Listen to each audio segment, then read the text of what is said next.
수업 시작하겠습니다. 이게 작년에도 만들었던 게 있는데 약간 더 덧붙여서 만든 겁니다. 자, 일본의 침략과 국권 피탈 보겠습니다. 자, 러일 전쟁이 우리나라가 일본으로 이제 넘어가게 되는 결정적인 계기가 되는데, 이 러일 전쟁까지 가게 되는 과정을 먼저 살펴보겠습니다. 1895년에 일본이 청일전쟁에서 승리하고 랴오둥반도를 차지하려고 생각을 했었는데, 아니 조약상으로는 이제 청나라한테 랴오둥반도를 넘겨받기로 했었지. 근데 이제 지도를 보시면 알겠지만 이 랴오둥반도라는 곳의 위치가 이 조선과 중국 사이에 아주 요충지란 말이죠. 만약에 이 랴오둥반도를 일본이 진짜로 넘겨받게 되면 조선은 당연히 일본에게 넘어가는 거고, 그런 지정학적인 위치가 바로 이 랴오둥반도라는 거지. 근데 이제 청나라는 랴오둥반도 당연히 넘겨주기 싫었겠지만 전쟁에서 졌으니까 별 수 없는 거고, 갑자기 이제 러시아가 나타나게 되는 겁니다. 그래서 러시아가 어, 자기 친구들을 불렀어. 독일, 프랑스까지 세 나라가 일본에 간섭을 해서 랴오둥반도를 할양받는 것을 무효화시킵니다. 그 외교적 압력을 행사를 한 거지. 당시 일본은 힘이 약했기 때문에, 러시아보다 국력이 약했기 때문에 이 러시아의 간섭을 물리칠 뭐 힘이 없었지. 그래서 랴오둥반도를 다시 청나라에게 넘겨주게 되는 결과가 생깁니다. 당연히 그 결과로 조선에서 일본의 영향력도 낮아지게 되는 거지. 청일전쟁에서 일본이 분명히 승리를 했지만, 승리를 해서 조선을 가져야 되는데 이 러시아의 개입으로 랴오둥반도도 넘겨주고 조선에서의 영향력도 낮아지게 되는 거지. 대신 러시아의 영향력이 높아질 수밖에 없었겠죠. 자, 조선에서도 러시아에 의존하는 칠러파가 득세하게 됩니다. 자, 칠러파는 주로 어떤 사람들이 되냐면 친청파 출신들이 돼.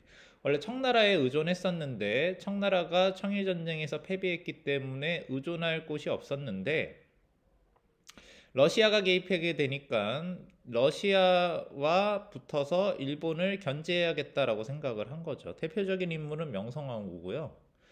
이완용은 뭐 계속 색깔을 바꿉니다. 어떨 때는 뭐 칠러파, 어떨 때는 친미파, 어떨 때는 친일파, 뭐 이렇게 바꾸게 되지. 자, 일본은 이런 상황을 만회하기 위해서 명성황후를 살해하는 을미사변을 1895년에 일으키고요. 그리고 여세를 몰아서 다시 한번 조선의 내정 간섭을 강하게 걸어서 을미개혁을 실시하게 되죠. 이거는 뭐 우리가 지난 시간에 계속 배웠던 내용입니다. 자, 이런 상황에 위협을 느낀 고종. 자, 고종은 생명의 위협을 느꼈어. 고종은 자기가 죽을 수도 있다는 생각이 드는 거에 굉장히 민감합니다. 그래서 피난을 간 거죠. 러시아 공사관으로 거처를 옮기고 이것을 아간파천이라고 이야기합니다. 자, 아간파천에서 돌아온 고종은 대한제국을 선포하고 광무개혁을 추진하게 되죠. 이렇게 우리가 배웠었단 말이야.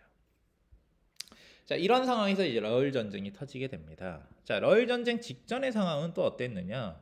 자, 일본과 러시아는 당연히 우리나라를 둘러싸고 신경전을 벌였겠죠. 그 중에 어떤 게 있냐면 뭐 용안포 사건이라고, 러시아가 우리나라 압록강 하구에 있는 용안포를 점령하고 조차를 요구하는 뭐 일도 있었고, 뭐 일본과 러시아는 계속 외교적인 교섭을 벌이는데 이 외교 교섭은 계속 결렬됩니다. 베베르 고무라 각서, 뭐 로마노프 야마가타 의정서, 니시로젠 협정, 이런 러시아와 일본 사이의 외교적으로 조선 문제를 해결하기 위해서, 대한제국 문제를 해결하기 위해서 협상을 계속 벌였지만 이게 제대로 해결되는 경우는 없었단 말이죠. 그러면 결국 전쟁이 터지게 되겠지. 자, 일본 입장에서는 국력이 러시아보다 약한 건 사실이기 때문에 이걸 좀 보완할 필요가 있어요. 근데 마침 일본에게 딱 좋은 일이 생겼어. 당시 세계 최강대국이었던 영국과 동맹을 맺게 되는 겁니다.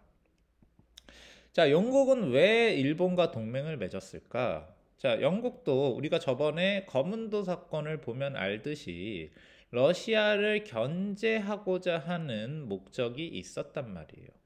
그래서 러시아를 극동지방, 이 대한제국 근처에서 이 동북아시아 지역에서 힘을 약하게 만들고 싶은데 직접 개입하면 너무 일이 커지니까 일본을 대리로 내세워서 러시아를 견제하려는 게 영국의 생각이었던 거죠. 그래서 이 영일동맹이 1902년에 맺어지게 되고 영국은 당시 최신형 전함까지 일본에 판매할 정도로 일본을 전폭적으로 지원해 줬다고 합니다. 여기 사진에 보이는 전함이 뭐 미카사라는 전함인데 당시 영국의 배보다 더 강력한 배였다. 영국 의회에서 말도 나왔었다. 뭐 이런 얘기가 뭐 있었다고 해요. 자, 그래서 결국 1904년에 일본이 러시아군을 기습적으로 공격하면서 일본은 이 기습 공격 굉장히 좋아하죠. 기습적으로 공격하면서 러일 전쟁이 발발하게 됩니다. 자, 그러면 이런 전쟁 분위기가 계속 커져 나가고 있을 때 대한제국의 대응은 어떠했냐? 자, 전쟁 발발 직전에 러일 전쟁이 이제 뭐 터지겠다 이런 감이 오니까 대한제국은 국외 중립을 선언합니다. 두 번이나 선포했어. 1903년에도 한번 선포하고 1904년에 1월에 또 선포하게 된단 말이야. 그러니까 이게 전쟁이 터지기 직전에 조선은 중립을 선포합니다. 그리고 세계 여러 나라들이 승인을 하긴 했는데 결국 러시아와 일본이 문제잖아. 근데 일본은 우리나라 뭐 중립선언 같은 거 안중에도 없단 말이야. 그래서 일본은 이 중립을 선언한 거에는 아예 무시를 해버리고 인천에 군대를 상륙하고 우리나라를 또 협박해서 한일 의정서를 1904년 2월에 강요하게 됩니다. 그래서 대한제국은 중립을 선언했지만 러일 전쟁을 앞두고 일본은 이것을 무시했다 이렇게 생각을 하시면 됩니다. 그래서 일본은 러일 전쟁을 일으킨 목적 자체가 러시아 세력을 몰아내고 우리나라를 차지하려는 게 일본의 목적이겠죠. 그럼 전쟁 기간 동안에도 우리나라에게 여러 가지 조약을 강요해서 자기네들 보호국화를 시키려고 했을 거야. 러일 전쟁 기간 동안에 크게 두 개의 협정이 맺어지게 되는데 첫 번째로 맺어진 게 한일 의정서고 그 다음에 맺어진 게 한일 협약입니다. 이 둘의 차이는 뭐냐? 한일 의정서는 전쟁이 터지자마자 맺어진 것이기 때문에 일본이 전쟁 수행에 필요한 군사적 요충지 우리나라에 있는 지역을 마음대로 사용할 수 있다. 이게 핵심 내용입니다. 당장 전쟁을 해야 되니까 우리나라 땅 자기네들이 마음대로 군사적으로 필요하면 쓰겠다. 이게 한일 의정서라는 거지. 그리고 한일 협약은 무엇이냐? 한일 협약은 이제 전쟁이 조금 일본이 유리해지니까 일본이 이제 우리나라를 간섭을 하고 싶은 거야. 그래서 일본이 추천하는 재정 고문과 외교 고문을 임명해서 이게 말이 고문이지. 고문이라는 건 원래 옆에서 조언을 해주는 사람인데 일본이 파견한 고문은 당연히 옆에서 조언만 해주는 게 아니고 이 고문의 조언을 우리나라가 절대 무시할 수 없게 되는 거죠. 그래서 고문의 의견에 따라서 재정정책과 외교정책이 좌우되게 됩니다. 근데 재정정책, 외교정책이 그지? 외국의 마음대로 된다라는 건 뭐 거의 뭐 간섭을 엄청나게 받고 있다라고 볼 수 있겠죠. 그래서 한일 의정서의 내용을 좀 더 자세하게 보자면 노란색 부분을 좀 더 중요하게 보면 되는데 자, 한일 의정서는 뭐 대일본 정부를 확신하고 시정의 개선에 대하여 그 충고를 들 거예요. 근데 이거는 뭐 하나만 하는 이야기예요. 자, 이 두 번째 거가 중요해. 대한제국 정부는 대일본 제국 정부의 행동이 용이하도록 충분히 편의를 제공할 것. 이게 뭐야? 전쟁 수행에 협조하라는 거잖아. 그래서 대일본 제국 정부는 군략상 필요한 지점을 임기 수용할 수 있을 것. 자기네들이 군사적으로 필요하다 싶으면 마음대로 쓸 수 있다. 이게 한일 의정서의 핵심 내용이죠. 자, 1차 한일 협약을 봅시다. 1차 한일 협약은 자, 첫 번째 1항은 재정 고문에 대한 이야기입니다. 대일본 정부가 추천하는 일본인 한 명을 재정 고문으로 해서 재무에 관한 사항은 일체 그의 의견을 무려 실시할 것. 그럼 뭐 재정 정책 자기네들 일본 마음대로 하겠다는 이야기고. 자, 외교 고문. 2항은 외교 고문입니다. 그래서 대일본 정부가 추천하는 외국인 한 명. 여기서 말하는 외국인은 이제 제3국. 이제 미국 사람을 보냈어요, 일본이. 근데 뭐 말이 미국 사람이지. 일본 정부에 고용된 사람일 거니까 일본 정부의 입장을 충실히 따르는 사람이겠지. 그래서 외교에 대한 요문은 일체 그 의견을 물어 실시할 것. 그래서 일본이 우리나라에 재정고문과 외교고문을 파견합니다. 근데 여러분들이 조심해야 될 것은 재정고문과 외교고문을 1차 한일협약 1904년에 파견을 했는데 이거는 우리나라 재정권이 박탈되고 외교권이 박탈된 건 아니고 간섭을 받게 되는 상황이에요. 왜냐하면 이 박탈됐다라는 표현은 언제 쓰느냐? 을사조약으로 외교권이 박탈됐을 때 쓰는 표현이거든. 박탈이라는 표현을 쓰지 마시고 1차 한일협약으로는 고문이 파견돼서 지금 간섭을 당하고 있다. 이런 표현을 쓰시면 될 것 같습니다.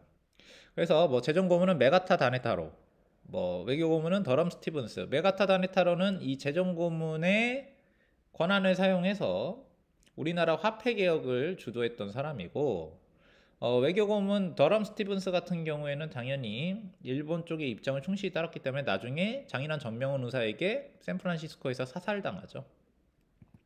그래서 다시 한번 확인해 봅시다. 한일 의정서는 군사전 요충지를 일본이 마음대로 쓰는 거고 6개월 뒤에 맺어진 1차 한일 협약은 재정고문, 외교고문을 우리나라에게 보내서 재정권과 외교권을 간섭하는 것이라고 보면 됩니다.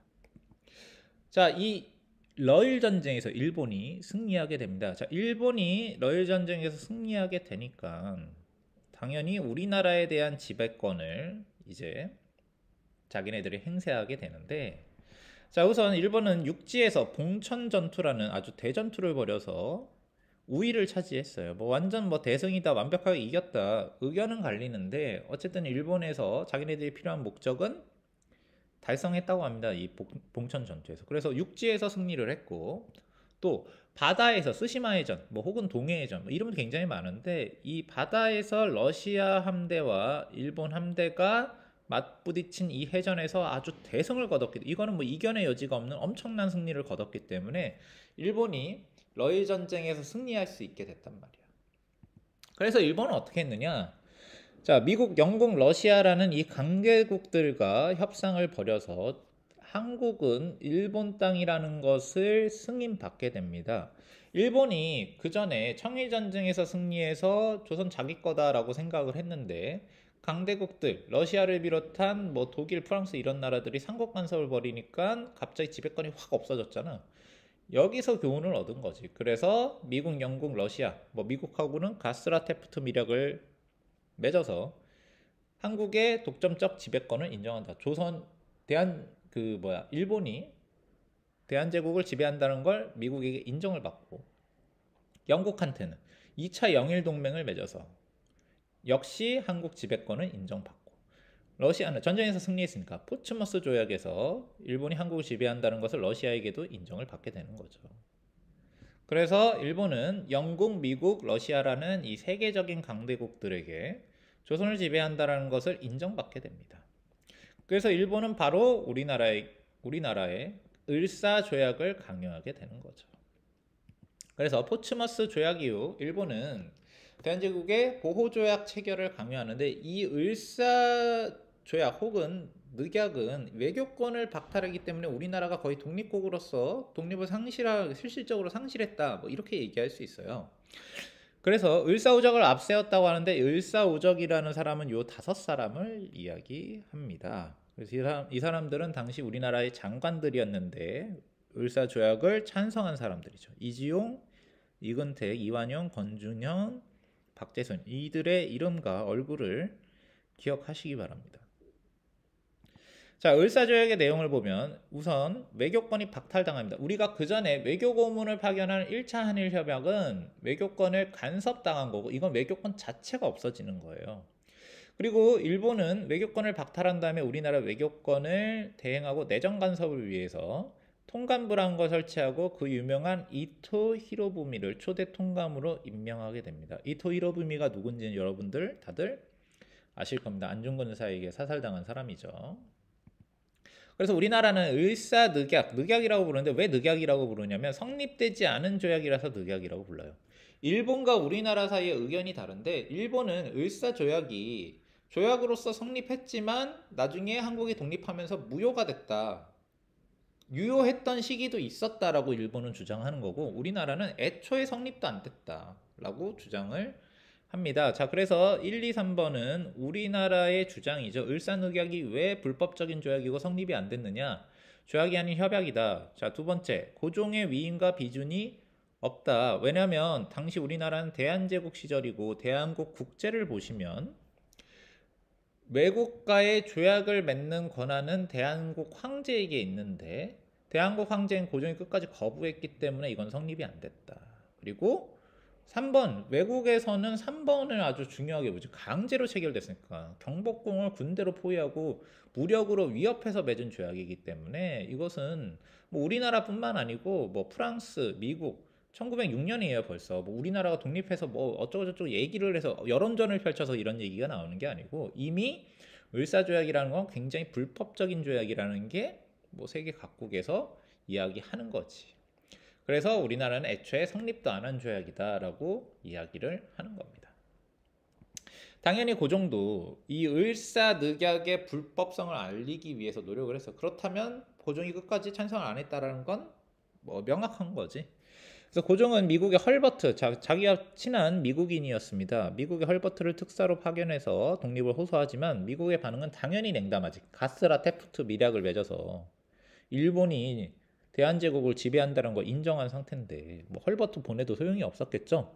그래서 고종은 헤이그에서 만국 평화회의가 열립니다. 세계적인 국제회의가 열렸어.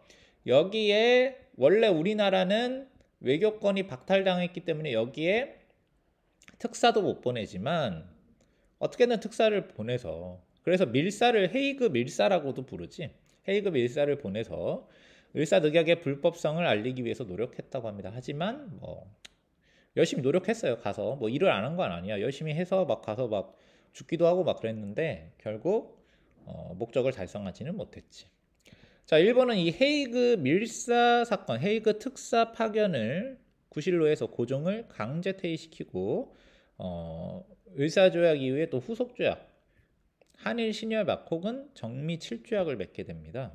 그래서 자, 헤이그 특사 파견을 구실로 고종을 1907년 7월에 강제로 퇴위를 시키고 한일 신협약, 뭐 정미 7조약이라고도 부릅니다. 이거를 강요해서 체결합니다. 자, 한일 신협약의 주요 내용은 어떤 거냐면 우리나라의 주요 관청에 장관이 가장 높은 사람인데 그 밑에 차관을 일본인으로 싹 넣었어. 그러면 내정도 완벽하게 장악하는 겁니다. 그래서 차관이 들어와서 우리나라의 내정을 장악하게 되는 것. 이게 정미 7조약 혹은 한일 신협약의 내용입니다. 그리고 그 이후에 부속조약으로 군대까지 해산을 시켜버립니다. 그럼 우리나라는 외교권도 없고 지금 각 부서의 차관은 일본인이 와서 장악하고 있고 군대까지 없어져서 뭐 이미 을사조약으로 독립성은 많이 훼손이 됐지만 더 뭐 이제 할 수 있는 게 없는 거지.